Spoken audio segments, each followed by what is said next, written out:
Hello, I would like to welcome you to today's webinar, Managing Your Medicine, How to Get the Best Results.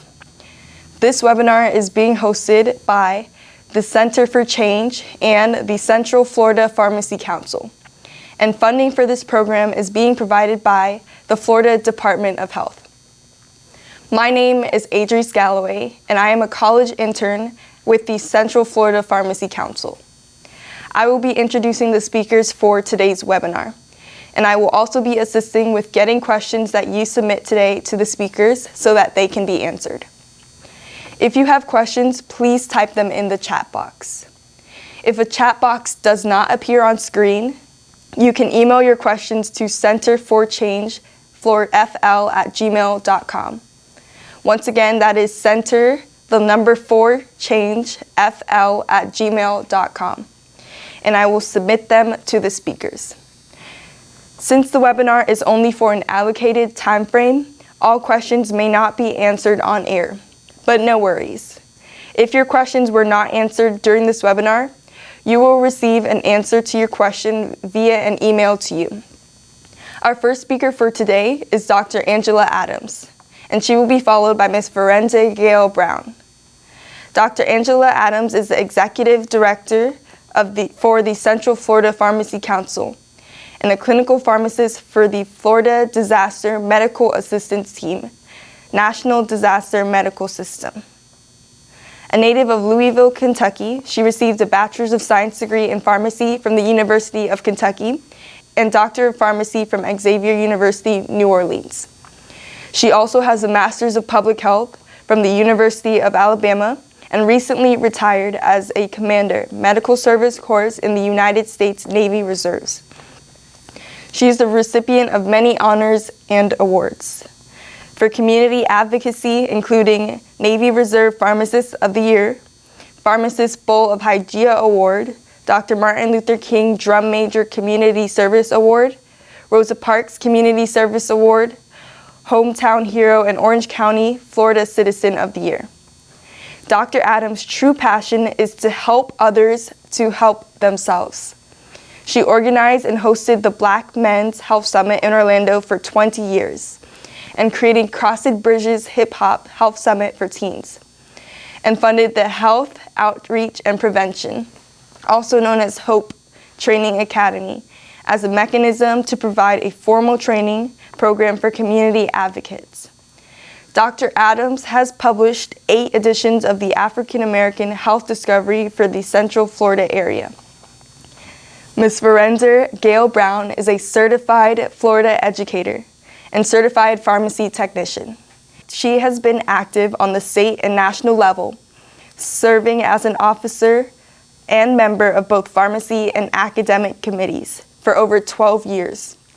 She is currently an instructor of pharmacy technology at Osceola Technical College.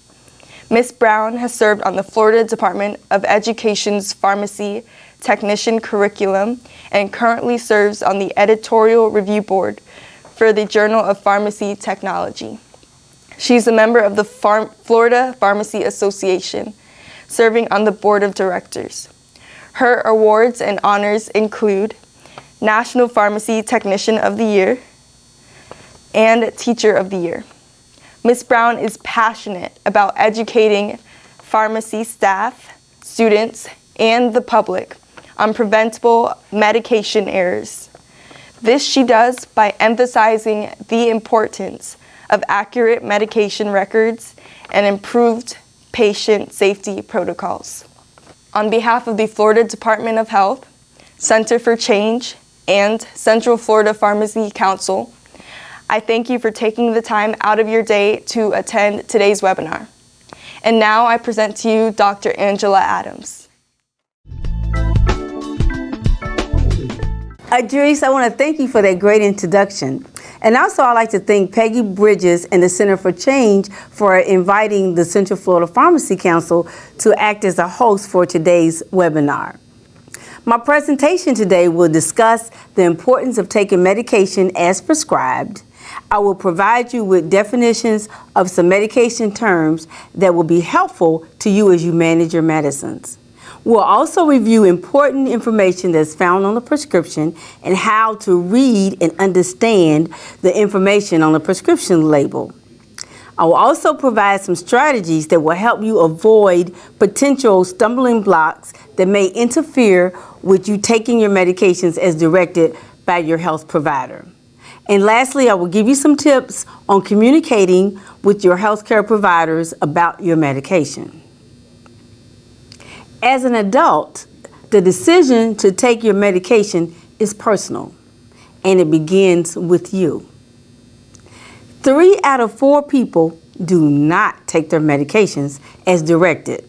That is 75% of the population that takes medicine does not take them correctly. And 1 out of 3 people never bother to get their prescriptions filled. According to the World Health Organization, this accounts for causing over 125,000 deaths and is responsible for 25% of all hospital admissions in the United States.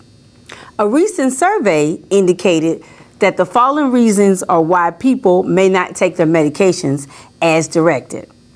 They include they don't understand how the medicine works, they forget to take the medicine, hey, I'm one of those, they can't afford their prescriptions, they worry about side effects, or they don't believe that the medications will work for them. If you have a long-term health problem and you don't take your medication as directed, you're putting your health and your future at risk. When you don't take a medication as prescribed, the effect on your health can be unpredictable or predictable or even dangerous.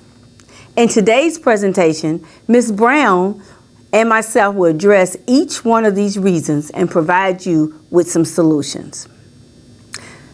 I want to take a few minutes to go over some medication terms that may be useful and helpful as you manage your medications. The first one is medication adherence. Basically, it just means taking your medication as prescribed on the prescription bottle. It means not overusing it, and often you say, why would someone overuse it?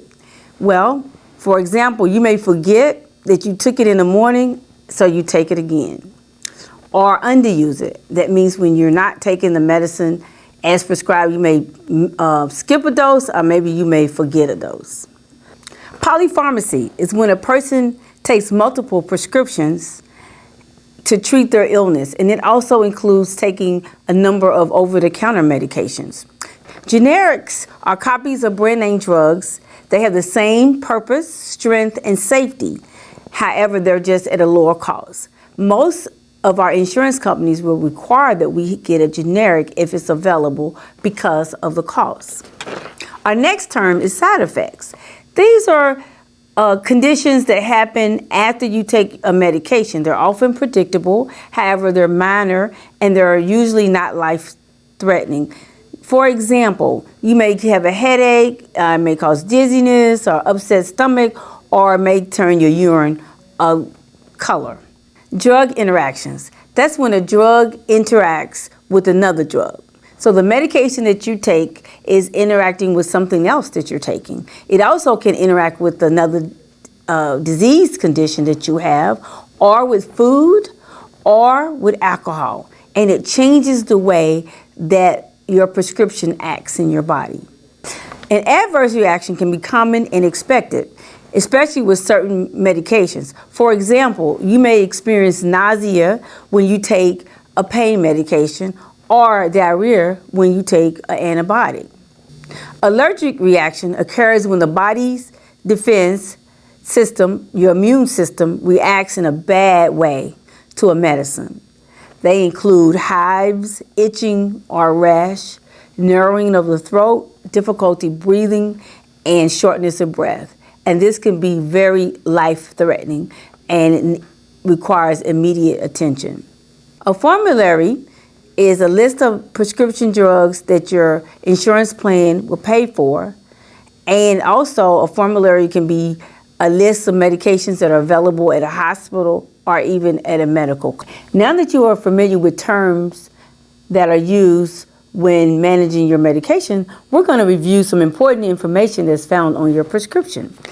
The prescription number is a unique and personal number to a particular medication or prescription that you pick up.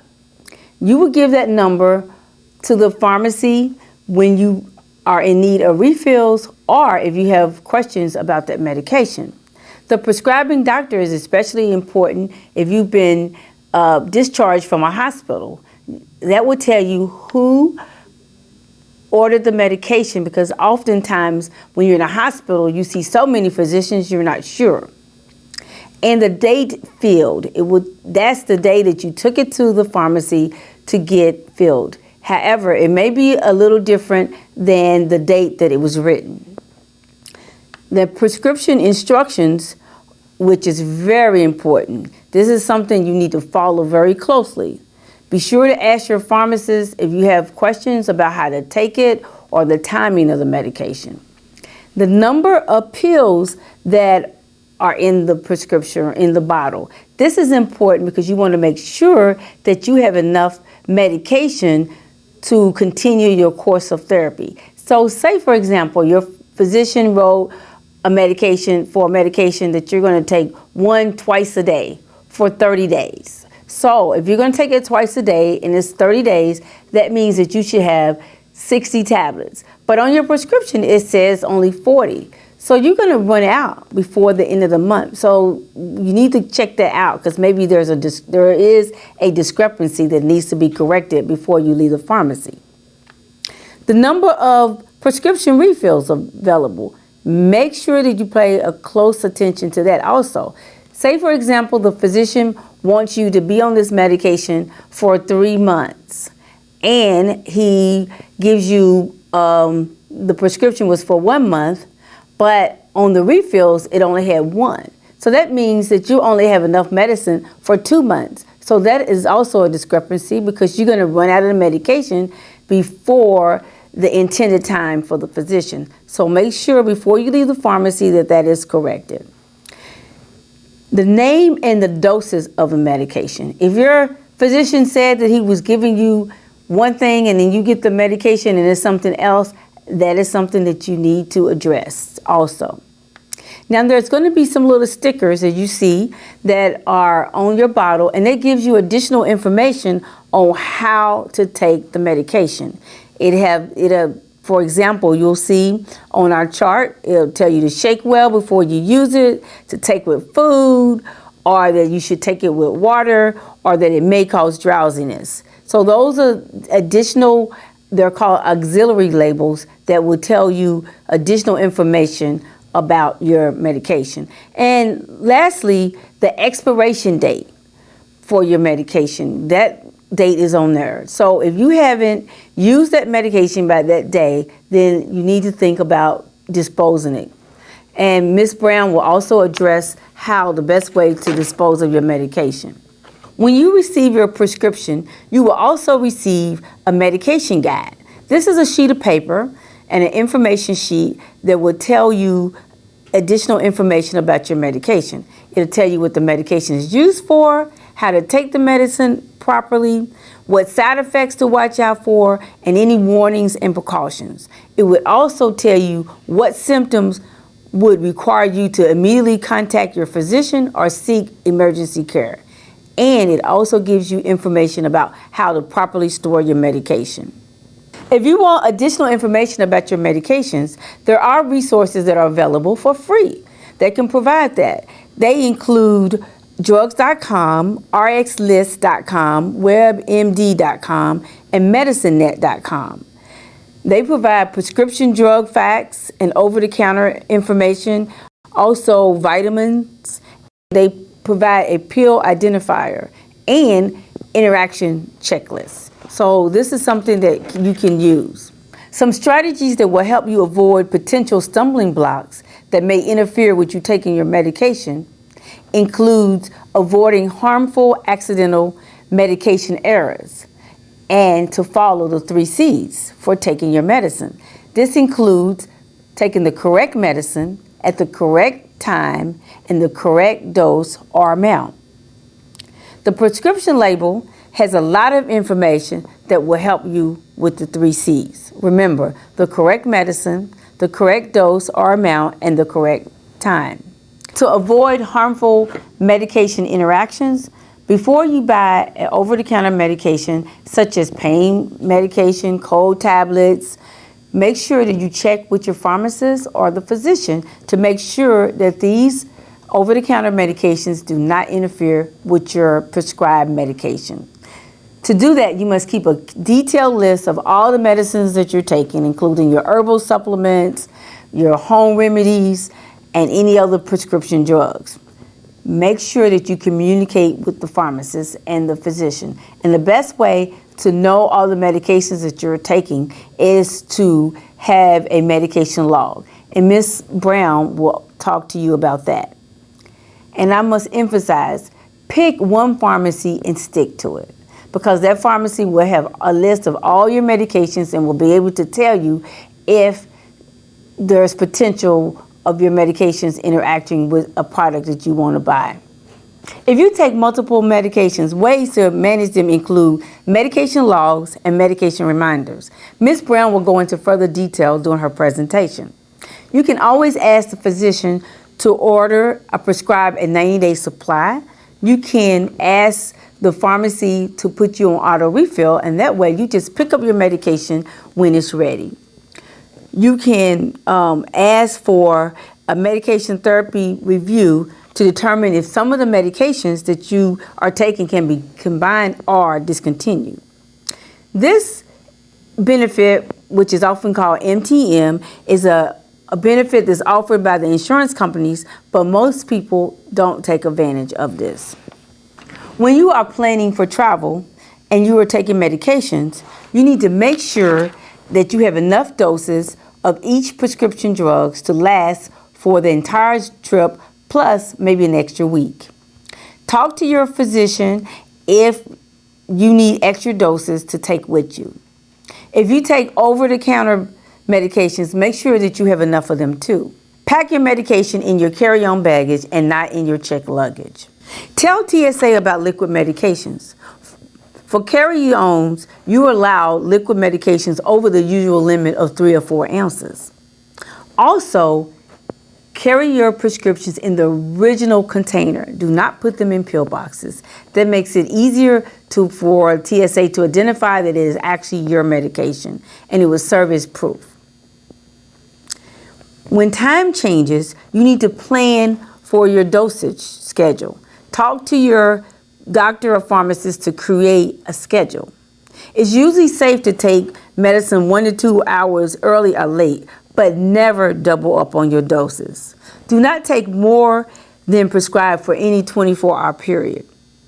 Learn about emergency refills, especially if you have mail order, before you travel. You need to make sure that you have refill on file at your local pharmacy, or at least a phone number for your physician if you need to get another prescription. What do you do if you forget to take your medication? You need to have a plan for this. And remember, everyone has a plan. If you don't plan, you're actually planning for failure. Ms. Brown will discuss some tips and strategies to help you remember to take your medication. It is important to communicate with your healthcare provider about the medications that you're taking.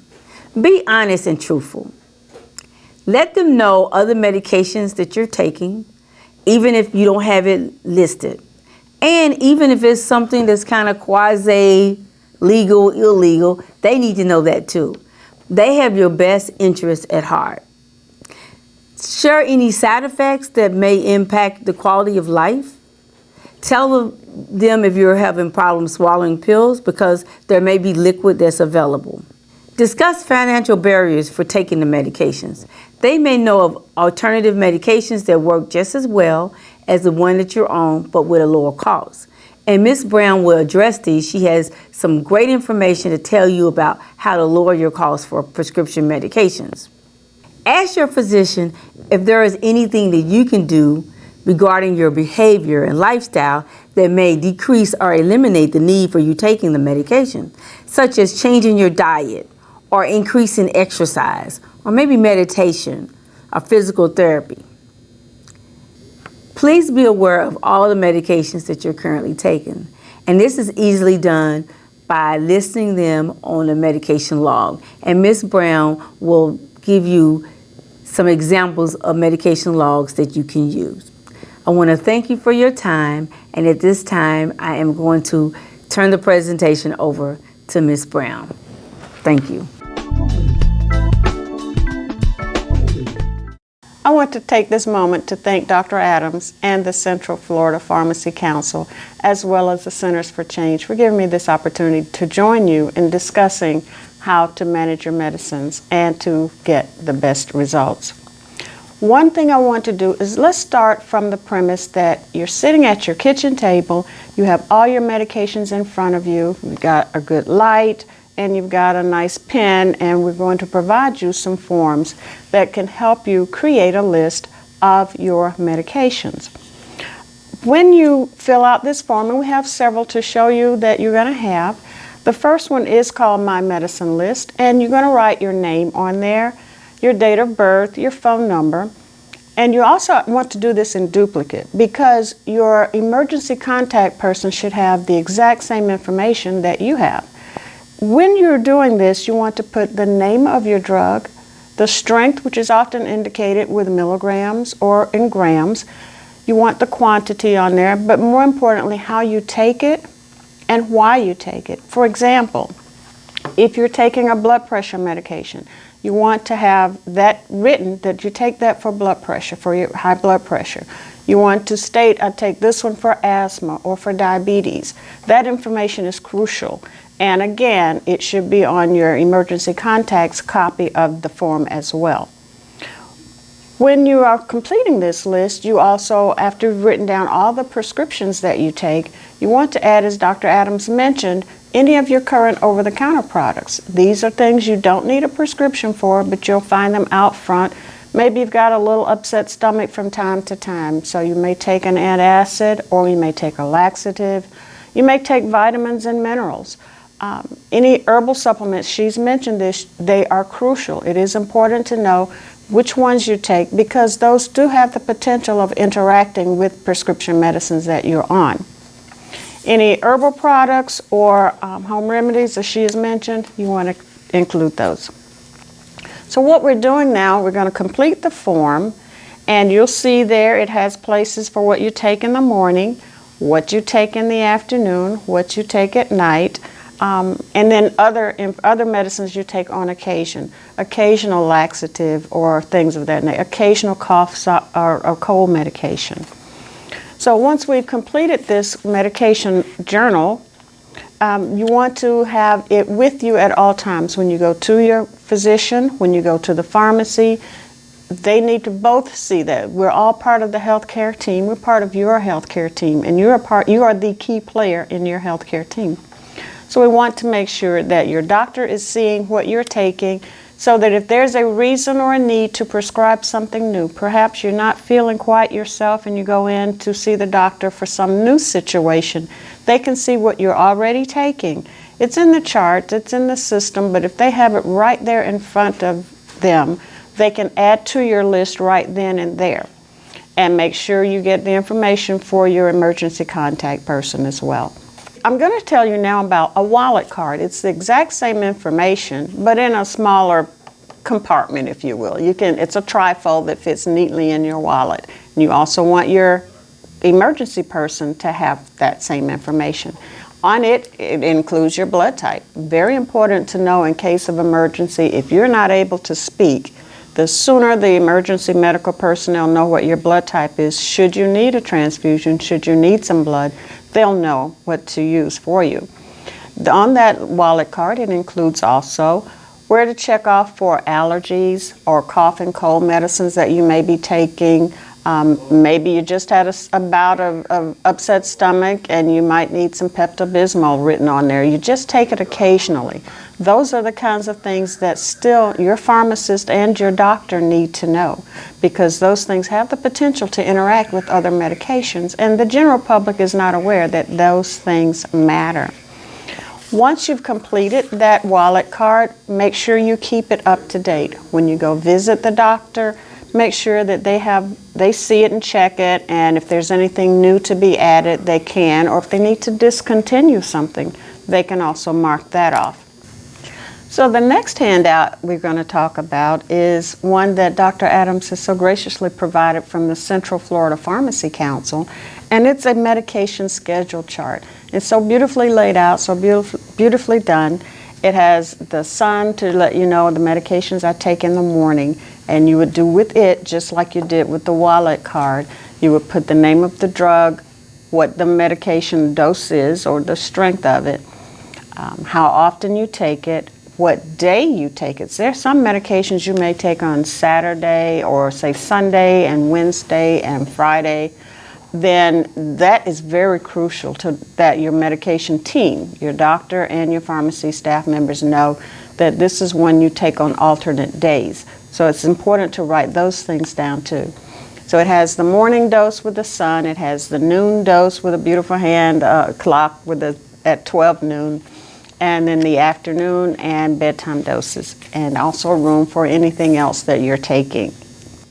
Now, we've finished everything in terms of creating your medication record. So now we're getting ready to go to a doctor's visit. We have an additional handout that's called Make Notes and Take Notes. That one you want to look at ahead of time because it gives you the opportunity to record some of the questions you may have to ask your doctor as you're going in. Perhaps you're planning that trip that Dr. Adams referred to. So you want to make sure to ask ahead of time about the number of pills you're going to need, if you're going to be away an extended period of time, what you can do for refills, just to make sure everything is in order with your medication and that won't interfere with your trip at all. On that list, that handout, you have questions to remind you to ask the doctor about side effects I might expect from this medicine, or something also important, how soon can I expect this medication to start working? Very important things to know. Is there anything I shouldn't take or eat along with this medication? Again, vital information that you will provide as part of your healthcare team. You are the key player. Once you're speaking with your pharmacist, now that you've got this new prescription written, you're going by the pharmacy to pick it up. You still have your wallet card with you, your updated wallet card with the new information on it, or you have the medication form, medication list. Make sure you hand that in to the pharmacist. They can add this on while they're preparing your new medication. You've not been on it before. And in case you forgot what the doctor said or may have forgotten to ask the doctor, now's a good time to ask, is this going to interact with anything else that I'm taking? Is there a certain time of day I should take it? And any of those questions, your pharmacist is also a very vital part of your medication team. When you're talking about your medications with the pharmacist, one of the reasons that Dr. Adams and I are so passionate about this project is for some various reasons we don't take our medications. She mentioned forgetting medications. Another important factor is they just cost a lot of money. So to help you save money, one of the first things you should do is ask for generics. Pharmacist, is this drug available as a generic? It's the same active ingredient, but it saves you a lot of money. In many cases, a lot of money. So you can ask the pharmacist what that costs. If your insurance covers it, if it's available as a generic. Most insurance companies do prefer generics, but all drugs don't come in generic form. If perchance yours is expensive or doesn't come in a generic, we do have, and we're providing for you in the packet, the handouts, we're going to provide you some information on some discount cards and some other pricing tools to help bring that cost down. I'll get into those in more detail in a moment. While you're there at the pharmacy counter, you do also want to talk to the pharmacist about synchronizing your medications so that you pick up all your refills at one time. That will help save some time, which saves money. Gas is not cheap either. And you get to pick up everything in one refill, all at one time. That way you don't forget. So some of the things that you can do to save money. If you're qualified for Medicare, go ahead and get that started. Medicare will save you money. In the event, however, that on Medicare, using that Medicare Part D prescription plan, If that cost is still too high, that's when we want to make sure we're looking at generics if they're available, and if it doesn't come in a generic, then we're going to look at some tools. So here we go. You may have seen TV commercials about the GoodRx app. It's a nice bright yellow icon, and in this instance, if your prescription is a little pricey, you can ask the pharmacist if they accept the GoodRx coupon or discount. And to use this on your phone or on the internet, you type in the name of your medicine with the strength of it, and it has pictures too that you can see, and your zip code. And it will let you know what stores, what pharmacies in your zip code area have that medication priced at whatever price it is. With the GoodRx app, you plug in your zip code, the name of the medicine, and how many milligrams it is. It'll give you those options so you'll see it. And when you put that information in, it brings up the stores in your area, in your zip code area, and what their prices would be for the quantity that you've entered. So maybe you're pricing lisinopril, 10 milligrams, 30 tablets.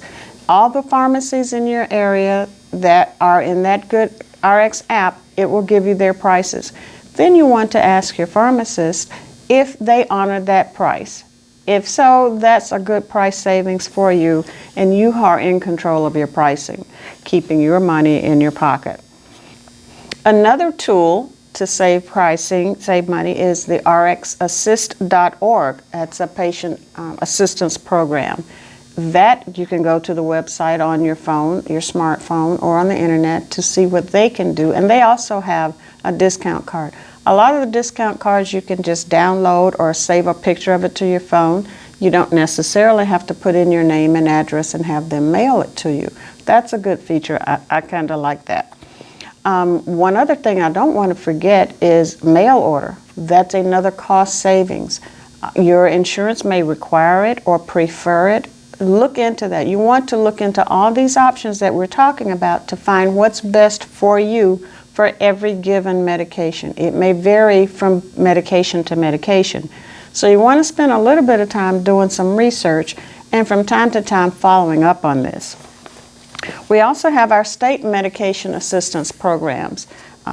Florida has a card that's free, so you want to look into those as well. And we're giving you these tools so that you can find what works for you.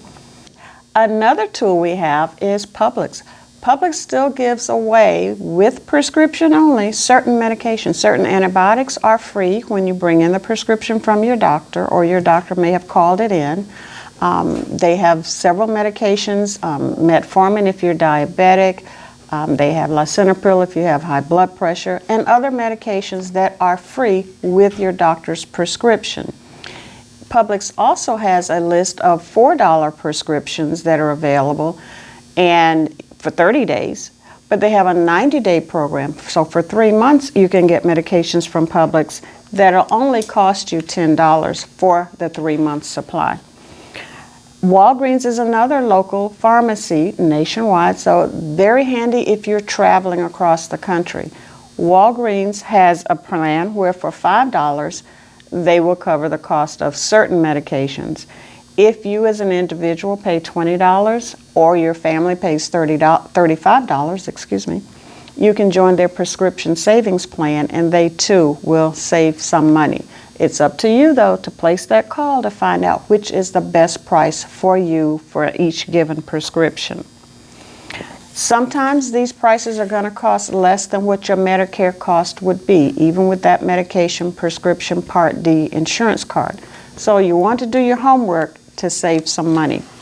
Without the savings, it's going to be a temptation to skip a dose, split a dose, and that's what we're trying to avoid. We want to make sure we help you manage your money so that you get the best possible result. And one of the last tools I want to mention for you, cost-saving tools, not by any means the last one out there, but one of the last I want to talk to you about today is Needy Meds, and you can find their information at needymeds.org. That's N-E-E-D-Y, meds, M-E-D-S.org. They have a host of things on their website, more than we can cover in this presentation today, but they have a discount card, needymeds.org discount card, which is also displayed in the information that we're sharing with you later. And you can download that one without putting in your name. You can pull it up on your phone, take a picture of it, and right at the pharmacy counter, just show the picture and ask the person in the pharmacy if they accept that discount. That card can save up to 80% on the cost of medications. So needymeds.org is a very good one. There are pharmaceutical company prescription assistance programs that are listed there on the Needy Meds website. And if you're not sure the name of your medication, there is a way on that needymeds.org website to put in what your condition is and find your meds that way.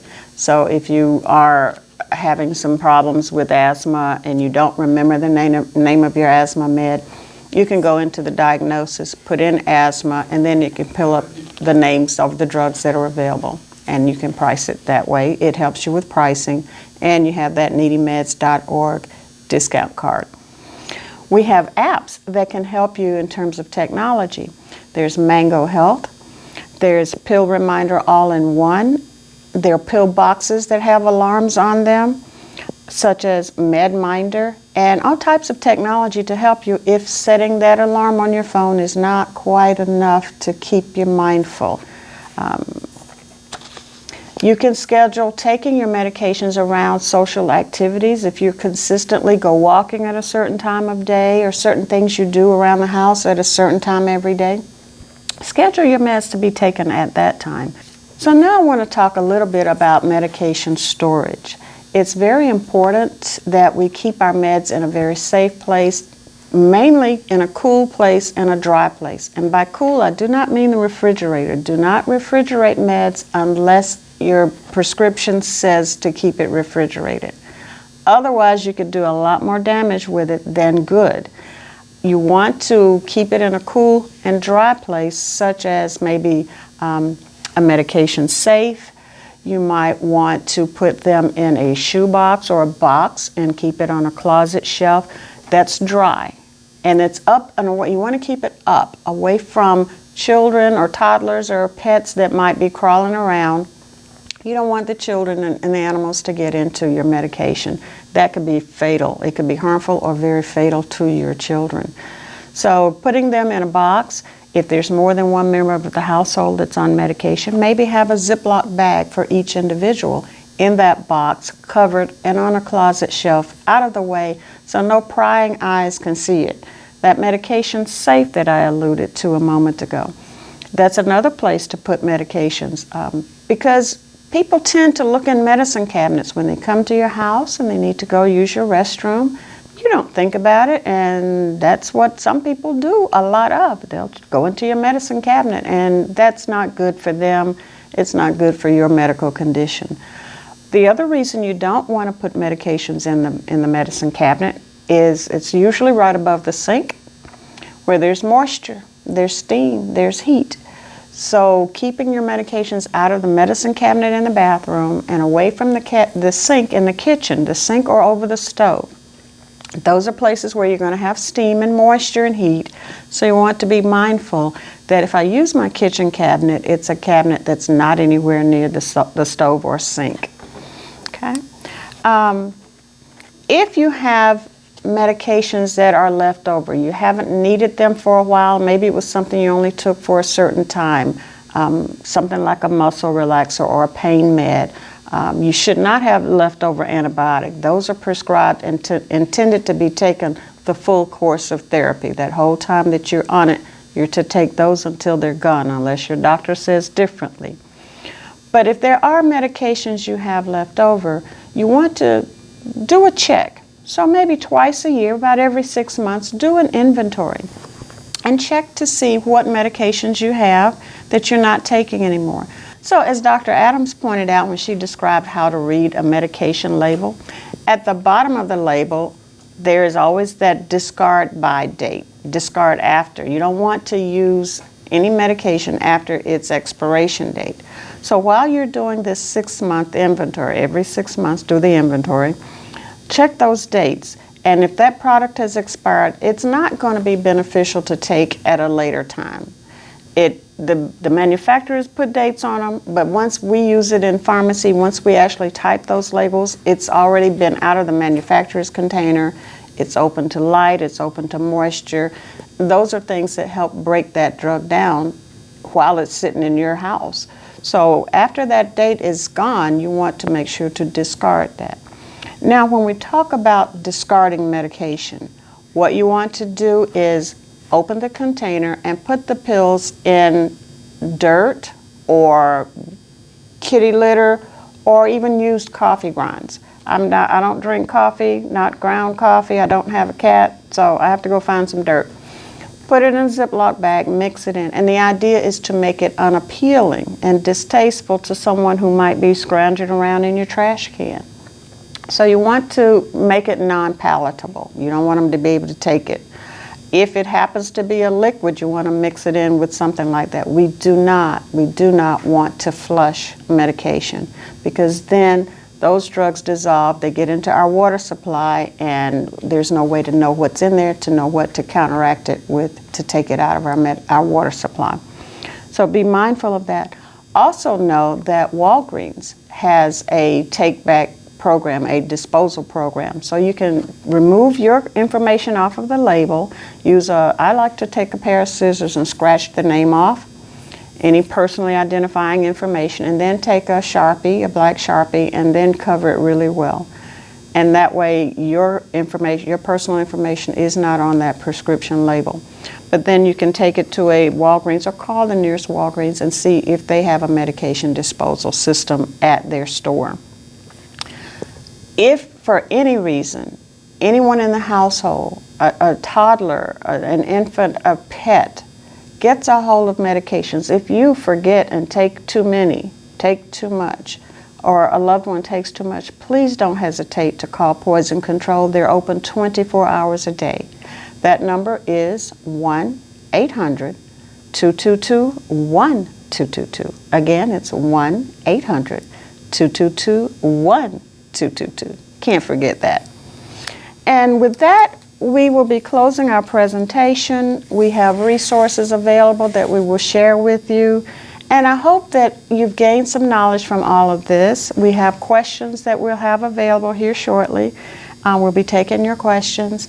And I want to thank you for participating in this as we help you manage your meds, and we hope to improve your health. Thank you, and have a nice day. Okay, I see some questions coming in, and here's one that I have. If the pharmacist is busy and I need information or help regarding my prescription, is the pharmacy tech qualified to help me? By all means, I'm happy that you asked that question. Here in the state of Florida, our pharmacy technicians cannot work until they have completed a Florida Board of Pharmacy approved technician training program. And that training involves that technician learning just what they can and cannot do. So when you ask certain questions of the technician, they know that by law they can answer some things, but they cannot counsel, so they can't give you advice on anything. But if it's a question pertaining to your refills or your insurance, you don't want to trouble the pharmacist with that. The technician is well qualified to do that for you. So here's another question. Can I dispose of any of my unused or expired meds in my diabetic Sharps container? And while that might seem like a good idea, no. The answer is no, no, no. Sharps container is for your insulin bottles, anything glass that could break that's got your medication in it or leftover medication, your needles from your insulin shot, your lancets from pricking your finger.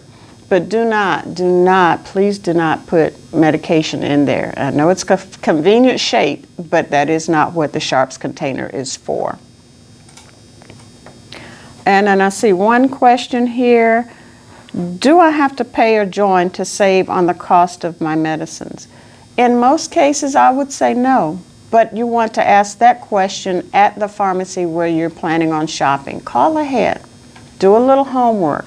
Especially if it's on a medication you're going to be on long term, then you can always plan ahead and do some research. But in many cases, you do not have to pay extra money to join to save money. That's our goal here today, is to share with you ways to save money. Oh, I see some more questions here that should be addressed by Dr. Adams, so we'll turn it over to her to answer these. Thank you.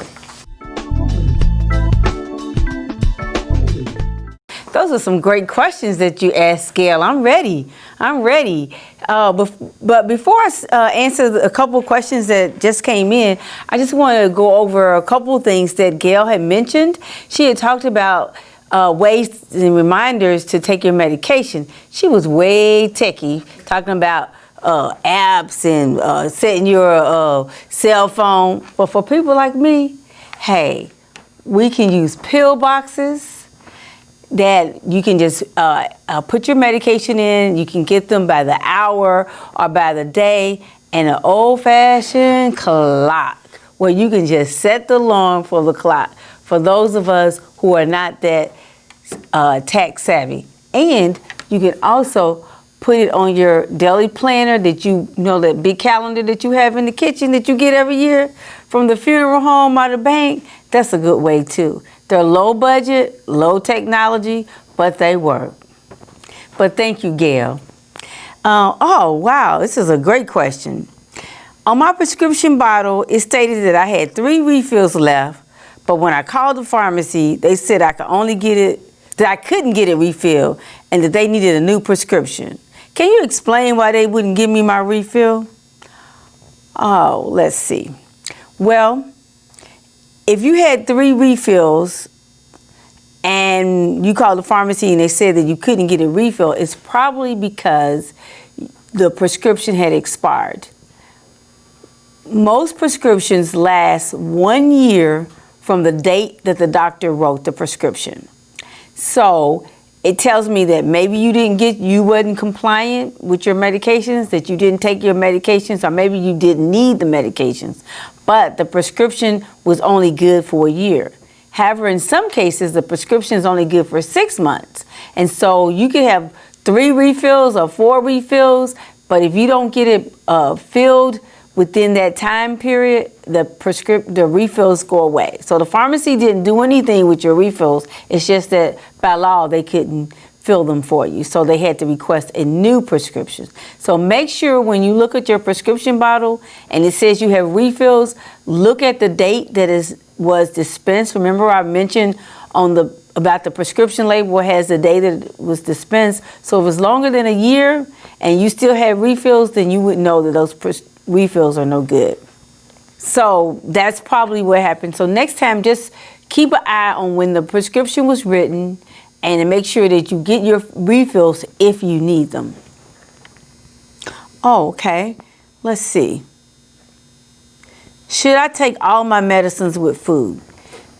Not all medicines require food. Most medications don't require food.